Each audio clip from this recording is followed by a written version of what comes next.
میں دعوت دوں گا مرکز کے صدر عمومی محترم جناب مولانا محمد رحمانی سنابلی مدنی حفظہ اللہ و تولا کو کہ آپ تشریف لائیں اور اپنے خطاب سے ہم سب کو نوازیں۔ السلام علیکم ورحمۃ اللہ وبرکاتہ۔ بسم اللہ الرحمن الرحیم، الحمد للہ رب العالمین، والصلاة والسلام علی رسولہ الکریم محمد وعلی آلہ واصحابہ اجمعین، اما بعد۔ قال النبی صلی اللہ علیہ وسلم: من یرد اللہ بہ خیرا یفقہہ فی الدین، متفق علیہ۔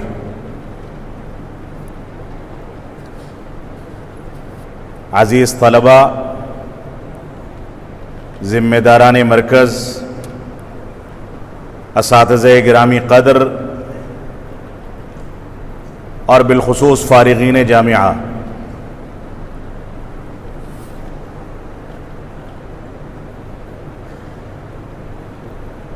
وقت کی تحدید کے بغیر، کیونکہ اذان کا وقت قریب ہے، اذان کے لحاظ سے میں تھوڑی بہت باتیں آپ کے سامنے رکھوں گا۔ یہ خدشہ میرے سامنے ہے کہ طلبہ نکلیں گے تو واپس نماز میں نہیں پہنچ سکیں گے۔ یہ بہت بڑا عیب ہے جس کی جانب میرے استاد گرامی اور ادارے کے جنرل سیکریٹری نے بھی بہت تفصیل کے ساتھ گفتگو کی ہے، اور یہ عیب ہم ذمہ داران میں بھی اور اس کے بعد اساتذہ کرام کی ایک بڑی تعداد کے اندر بھی یہ عیب موجود ہے۔ یہ سستی اور کاہلی، جماعت سے غیر حاضر رہنا، مسجد سے غائب رہنا، یہ عیب ہم سب میں موجود ہے اور ہم سب کے اندر سے ختم ہونا چاہیے۔ اور طلبہ کے اندر یہ عیب بہت زیادہ شدت اور کثرت کے ساتھ پایا جاتا ہے، ان کے یہاں سے بھی اس بات کو ختم ہونا چاہیے۔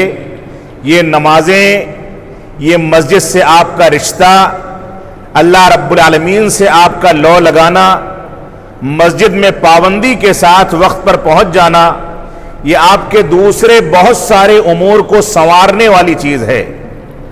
اگر ایک طالب علم 5 وقتہ نمازوں کا پابند ہے اور نظام کی وجہ سے نہیں بلکہ رب کائنات کی رضامندی کے لیے وہ ایسا کرتا ہے، تو تعلیمی امور میں بھی کامیابی کے امکانات کھلتے ہیں، قرآن و سنت کی تابعداری اور پیروی کے لیے بھی امکانات بڑھتے ہیں، اور اس طالب علم کی دنیاوی زندگی اور اخروی زندگی میں بھی نکھار آتا ہے۔ لہذا نمازوں کو اپنی زندگی کا معیار بنائیں، کچھ بھی ہو جائے، کیسے بھی حالات ہوں، کیسی بھی مجبوریاں ہوں، آپ اس بات کا عزم کر لیں کہ آپ جماعت سے پیچھے نہیں رہیں گے۔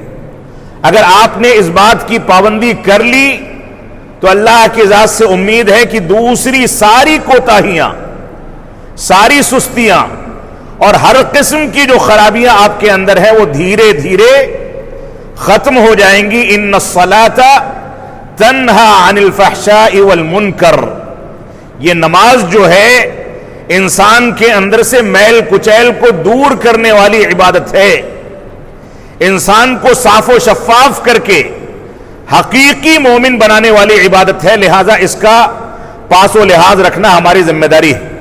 میں نے صحیح بخاری اور صحیح مسلم کی ایک روایت آپ کے سامنے تلاوت کی، پڑھی ہے، اس میں اللہ کے نبی صلی اللہ علیہ وسلم فرماتے ہیں کہ من یرد اللہ بہ خیرا یفقہہ فی الدین، اللہ رب العالمین جس کے ساتھ خیر کا ارادہ فرماتا ہے اس کو دین کا فہم اور دین کا شعور عطا فرما دیتا ہے۔ اگر ظاہر پر حکم لگایا جائے تو اس مجلس میں موجود یا اس ادارے سے منسوب کوئی بھی شخص ایسا نہیں ہے جس کا انتخاب کر کے رب کائنات نے اس کو یہ موقع نہ دیا ہو کہ وہ دین کو سمجھ سکے، یہ موقع نہ دیا ہو کہ وہ دین کا شعور پیدا کر سکے، اس موقع سے محروم رکھا ہو کہ وہ قرآن و سنت کو فہم سلف کے مطابق سمجھ سکے۔ اس وجہ سے میں برجستہ اس بات کو کہہ سکتا ہوں کہ اللہ رب العالمین نے آپ کے ساتھ خیر کا ارادہ کیا ہے، خیر کا ارادہ کرنے کے نتیجے میں آپ کو یہاں داخلہ ملا، اس خیر کا نتیجہ ہے، اور اللہ رب العالمین نے آپ کے مقدر میں یہ رکھا ہے کہ آپ نے یہاں سے فراغت حاصل کی، اسی خیر اور رب کائنات کے بہتر فیصلے کا نتیجہ ہے کہ آپ کو اس چہار دیواری میں علم شریعت کو حاصل کرنے کا موقع ملا، اساتذہ گرامی قدر ملے۔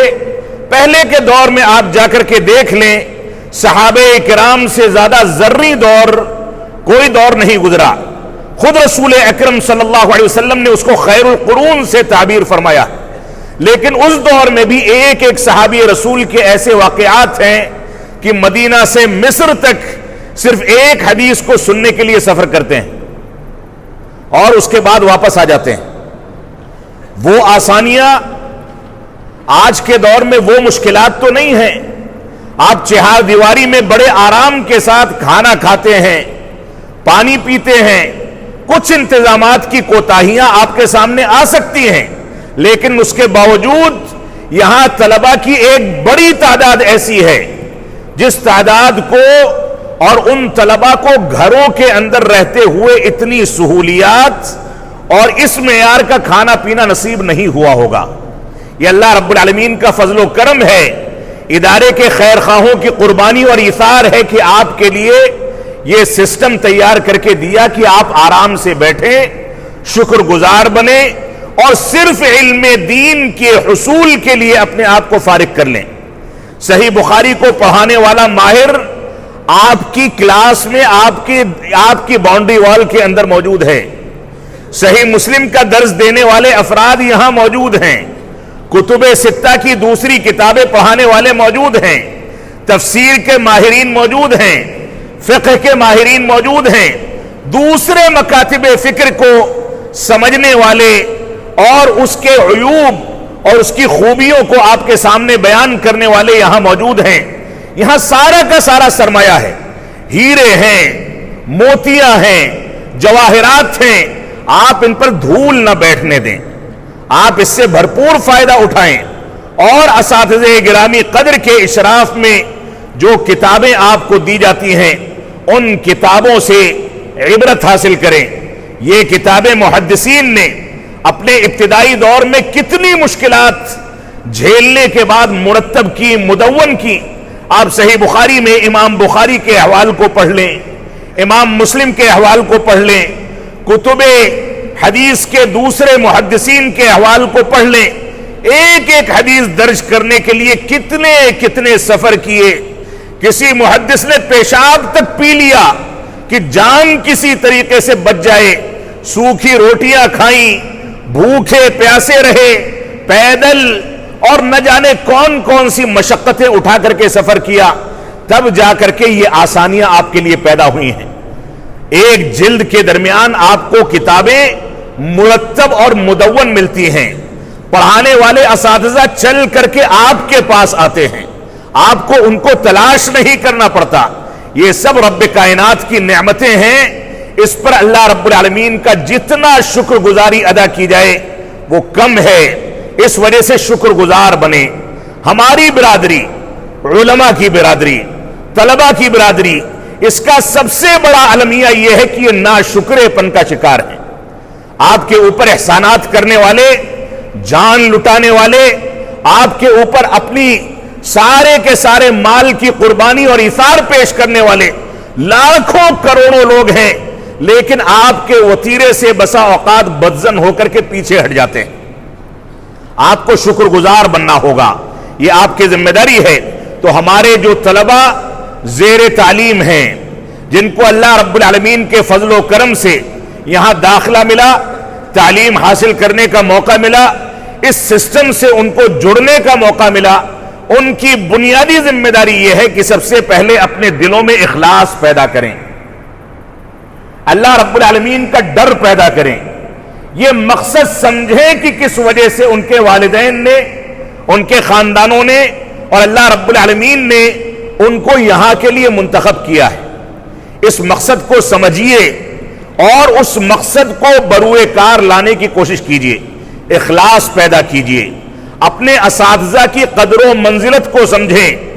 اسلاف امت کے یہاں استاد جو ہو گیا، ایک محدث کا واقعہ مجھ کو یاد آتا ہے کہ کسی سے سوال کیا کہ کتا کب بالغ ہوتا ہے، تو ایک موچی نے جواب دیا کہ جب وہ پیر اٹھا کر کے پیشاب کرنے لگے تو گویا وہ بالغ ہو گیا۔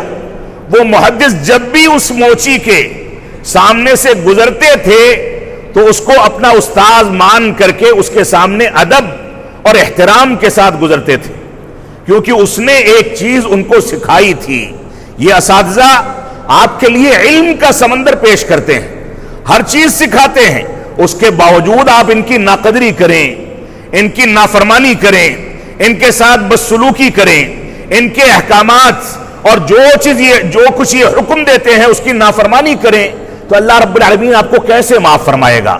اس وجہ سے شکر گزار بنیں، اساتذہ کی قدر و منزلت کو سمجھیں، اور اسی طریقے سے آپ کی ذمہ داری یہ ہے کہ جو کچھ علم حاصل کرنے کا موقع ملا ہے اس کی عظمت، اس کی فضیلت، اس کے مقام اور اس کے مطالبات اور اس کے سلسلے میں ہمارے اوپر جو کچھ ذمہ داری عائد ہوتی ہے اس کو سمجھیں، اپنی زندگی میں نافذ کریں۔ یہ ادارہ صرف ذمہ داران کا، صرف اساتذہ کا یا صرف بعض افراد کا ادارہ نہیں ہے، یہ ادارہ پوری قوم و ملت کا ادارہ ہے، آپ کا بھی ادارہ ہے۔ اس ادارے میں چلتے پھرتے ادارے کے اثاثے کو تحفظ فراہم کرنا، ادارے کے مالیات کا خیال رکھنا، اس کو تحفظ فراہم کرنا۔ کلاس میں بیٹھتے ہیں تو وہاں پر بیٹھنے کی کرسیاں، چلتے ہیں تو جس فرش کا استعمال کرتے ہیں اس فرش پر اس ادب و احترام کے ساتھ چلیں کہ یہ فرش قوم کے اثاثے کے طور پر یہاں بچھایا گیا ہے، اور آئندہ کئی صدیوں تک اللہ رب العالمین نے چاہا تو اس سے امت اسلامیہ کے نونہال فائدہ اٹھائیں گے۔ اگر آپ نے اس کی قدر و منزلت کو سمجھا، اس کو تحفظ فراہم کیا، تو اس تحفظ کے بقدر آپ کے لیے یہ چیز صدقہ جاریہ ہے، اور اگر آپ نے اس اثاثے کو نقصان پہنچایا تو نقصان کے بقدر آپ کے لیے وبال جان ہے۔ اس وجہ سے ادارے کے اثاثے کو احترام کی نگاہ سے دیکھیں، ادارے کے نظام کا احترام کریں، پاسداری کریں، ادارے کے نظام کے مطابق چلیں۔ 2-4 سال، 5 سال، 8 سال، 10 سال کا عرصہ ہے، اس عرصے کو محنت و جستجو کر کے گزار لیں گے تو پوری زندگی عیش و آرام کریں گے، آرام کی زندگی گزاریں گے۔ یہ مشکلات کے ایام کچھ دنوں کے ایام ہیں، ان ایام کو آپ محنت و جستجو اور اصول و ضوابط کی پاسداری میں گزاریں گے، نمازوں کی پابندی میں گزاریں گے، تو اللہ کی ذات سے امید ہے کہ آپ کی زندگی میں نکھار پیدا ہوگا۔ ہمارے فارغین اس جانب بیٹھے ہیں، یہ فارغین جن کے لیے تھوڑا سا پیغام میں دینا چاہوں گا۔ سب سے پہلے جو حدیث میں نے آپ کے سامنے تلاوت کی تھی اس کے مخاطب آپ بھی تھے، آپ بھی ہیں۔ اللہ رب العالمین نے ان کو اس مرحلے کے لیے منتخب فرمایا ہے، اور آپ لوگوں کو اس مرحلے سے گزار کر کے میدان کی ذمہ داری آپ کے کندھوں پر ڈال دی ہے۔ اب اگر آپ نے یہاں سے حاصل کیے گئے علم کا حق ادا نہیں کیا، آپ نکل کر کے اوباشوں کے طریقے سے چہرہ مہرہ بنا لیں، لباس تبدیل کر لیں، آپ نکل کر کے ایک عام آدمی کے طریقے کی زندگی گزاریں، تو یہ سمجھ لیں کہ آخرت میں آپ سے جو سوال ہونے والا ہے اس میں آپ کے قدم ہلنے نہیں پائیں گے۔ آپ کو وہاں جواب دینا ہے تو آپ کو دنیا کے اندر اپنے اس علوم شریعت کے تقاضوں کو سمجھنا پڑے گا، اس ذمہ داری کو محسوس کرنا پڑے گا۔ یہ جو سند فراغت دی گئی ہے، یہ سند مصروفیت، سند مشغولیت، سند مسئولیت ہے۔ اگر یہ کاغذ کا ٹکڑا سمجھا جائے تو ایسی صورت میں یہ کاغذ کا ٹکڑا ہے، لیکن اس پر لکھے گئے الفاظ، جن کتابوں کے امتحانات میں آپ بیٹھے ہیں، ان کتابوں کے تقاضوں اور ان کتابوں کے حقوق کی ادائیگی کا احساس اگر آپ کر لیتے ہیں تو یہ کاغذ کا ٹکڑا آپ کے لیے جنت میں داخلے کا سرٹیفکیٹ بن سکتا ہے۔ اور اگر یہ کاغذ کا ٹکڑا صرف سند حاصل کرنے کا ذریعہ ہے تو یہ وبال جان بن کر کے دنیا اور آخرت دونوں کی ناکامی کا ذریعہ ہے. اس وجہ سے اپنی ذمہ داری کو سمجھیں.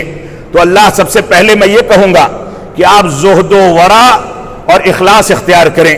اس سلسلے میں سفیان ثوری رحمۃ اللہ علیہ کا ایک قول ہے کہ جب انسان دنیا کے اندر اللہ رب العالمین کا زہد اور ورع اور اخلاص اختیار کرتا ہے تو اللہ رب العالمین اس کے دل کے اندر حکمت پیدا فرما دیتا ہے.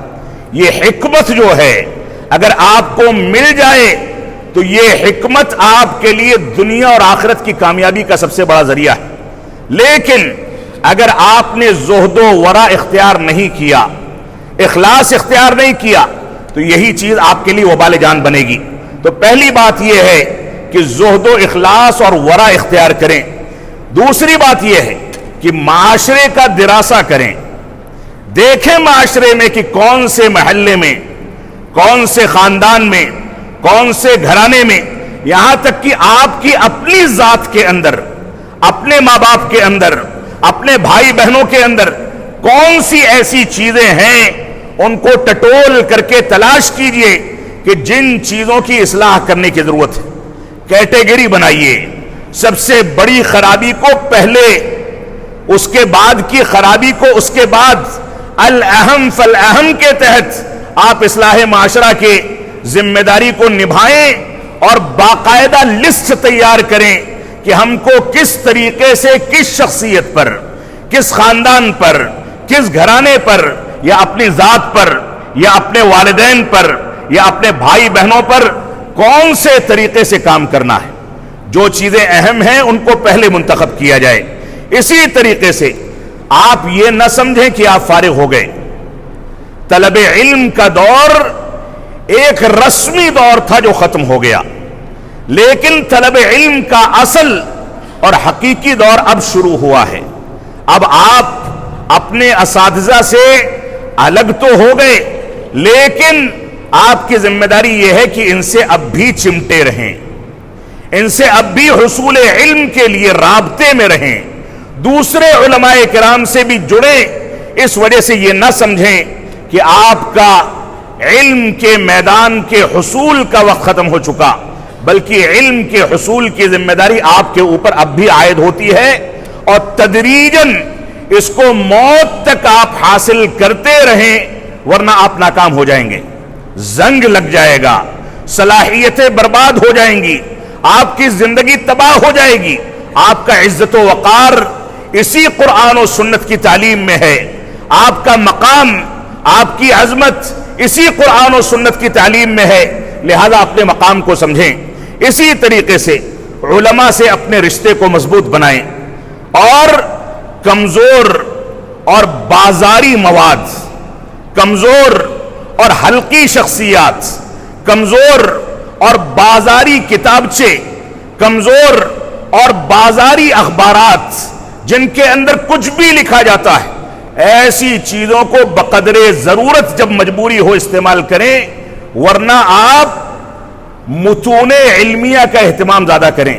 بہت سے طلبہ کو دیکھا جاتا ہے کہ عربی زبان سیکھنی ہے تو عربی زبان کا اخبار منگا کر کے عربی زبان سیکھتے ہیں.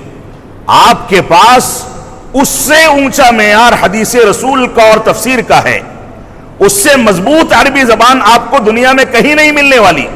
آپ عربی زبان سیکھنے کے لیے بھی انہی متون کا استعمال کریں جن متون کو آپ نے اپنے اساتذہ سے یہاں سیکھا ہے. اسی طریقے سے آپ کی ذمہ داری ہے کہ آپ کے اندر حمیت و حماس ہو، غیرت ہو، مسلکی، منہجی، یہ غیرت آپ پیدا کریں. لیکن اس غیرت میں عموماً یہ دیکھا جاتا ہے کہ انسان وقتی طور پر جذباتیت کا شکار ہوتا ہے، اور اس کے بعد جذباتیت کے نتیجے میں تھوڑے دنوں میں وہ غیرت ٹھنڈی پڑ جاتی ہے. اس غیرت کو ساری زندگی کے تمام مراحل میں لے کر کے چلنا آپ کی ذمہ داری ہے. اس سلسلے میں شعب الایمان کی عبداللہ بن مسعود رضی اللہ تعالیٰ عنہ کی ایک روایت ہے. کہتے ہیں کہ لوگوں کی تعریف یا برائی کرنے میں جلد بازی سے کام نہ لو. تعریف یا برائی کرنے میں جلد بازی سے کام نہ لو. ہو سکتا ہے کہ آج جس چیز کو اچھا سمجھتے ہو کل وہی چیز تم کو بری لگنے لگے. لہذا جو جذباتی ہوتا ہے اس کے ہاں استقامت نہیں ہوتی، جو جذباتی ہوتا ہے وہ مستقل مزاج نہیں ہو سکتا۔ آپ کو مستقل مزاجی پیدا کرنی ہے، استقامت پیدا کرنی ہے، اور اپنی زندگی کے اصول و ضوابط مرتب کرنے ہیں، یہ آپ کی ذمہ داری ہے۔ اسی طریقے سے حسن اخلاق اختیار کریں۔ انس بن مالک رضی اللہ تعالیٰ عنہ فرماتے ہیں کہ ایک بندہ حسن اخلاق کی وجہ سے اگرچہ عابد و زاہد نہ ہو، لیکن حسن اخلاق کی وجہ سے جنت کے اعلیٰ مقام پر فائز ہو سکتا ہے۔ اور ایک دوسرا بندہ جو عابد و زاہد بھی ہے، تہجد گزار بھی ہے، 5 وقتہ نمازوں کا پابند بھی ہے، لیکن حسن اخلاق کے فقدان کے نتیجے میں اللہ رب العالمین اس کو جہنم رسید کرتا ہے، کیونکہ اس سے حقوق العباد جڑے ہیں۔ اس وجہ سے حسن اخلاق کو اختیار کریں۔ معذرت چاہوں گا، میں ان لوگوں سے مخاطب ہوں، اس وجہ سے چہرہ بار بار ادھر ہو جاتا ہے۔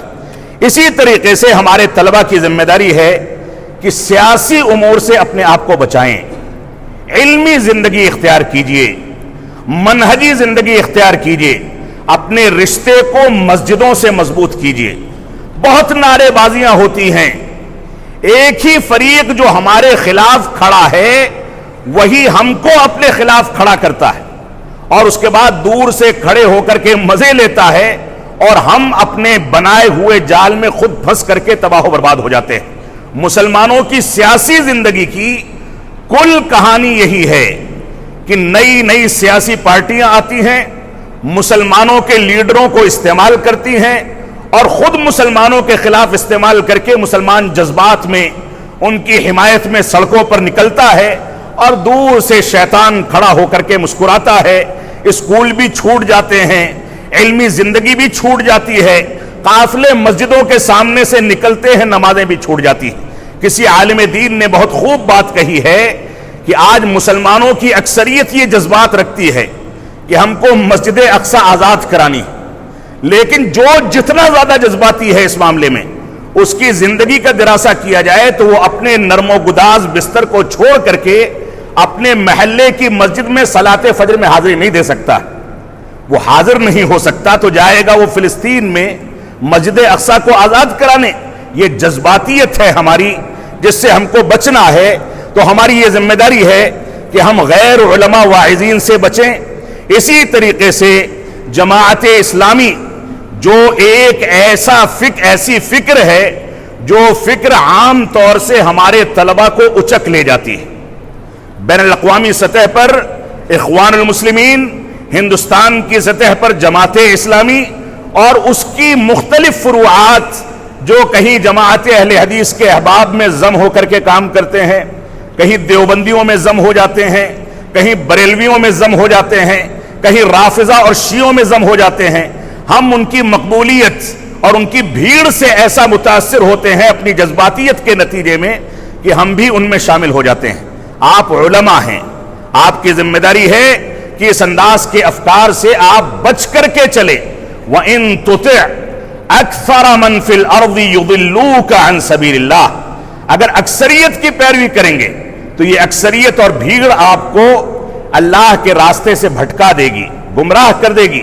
اس وجہ سے جذبات میں نہ پڑے، غیر علماء واعظین کے طرز کو اختیار نہ کریں۔ دعوت و تبلیغ میں camera, screen, social media, make up, فضول خرچی، بڑے بڑے خرچے اور بڑی بڑی شرطیں رکھ کر کے جو لوگ جاتے ہیں اور تقریریں کرتے ہیں، اس انداز کے تکلفات کو اختیار نہ کریں، بلکہ تواضع اور انکساری پیدا کریں، اخلاص پیدا کریں۔ یہ ہماری ذمہ داری ہے۔ آپ کہیں بھی جائیں، کسی بھی میدان سے جڑیں، یہ آخری وصیت کروں گا، کہیں بھی جائیں، کسی بھی میدان سے جڑیں، مسجدوں سے رشتے کو نہ کٹنے دیں۔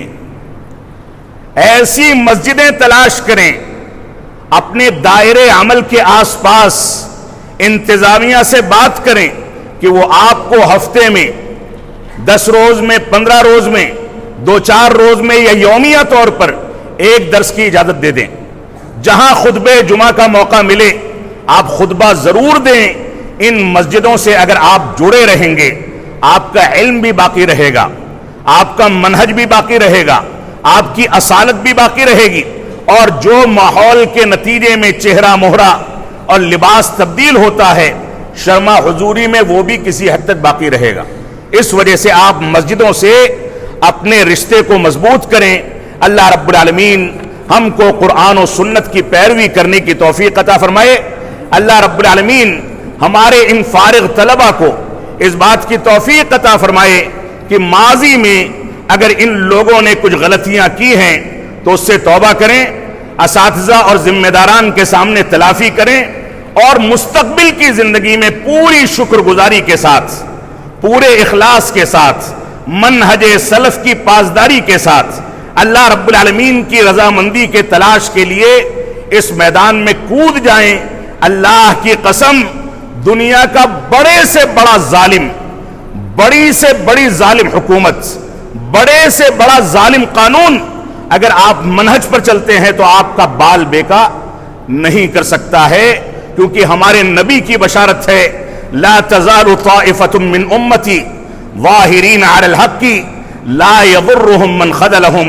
اللہ رب العالمین ہم کو ان باتوں کی توفیق عطا فرمائے۔ وصلی اللہ علی نبینا محمد وعلی آلہ وصحبہ وسلم۔ والسلام علیکم ورحمۃ اللہ وبرکاتہ۔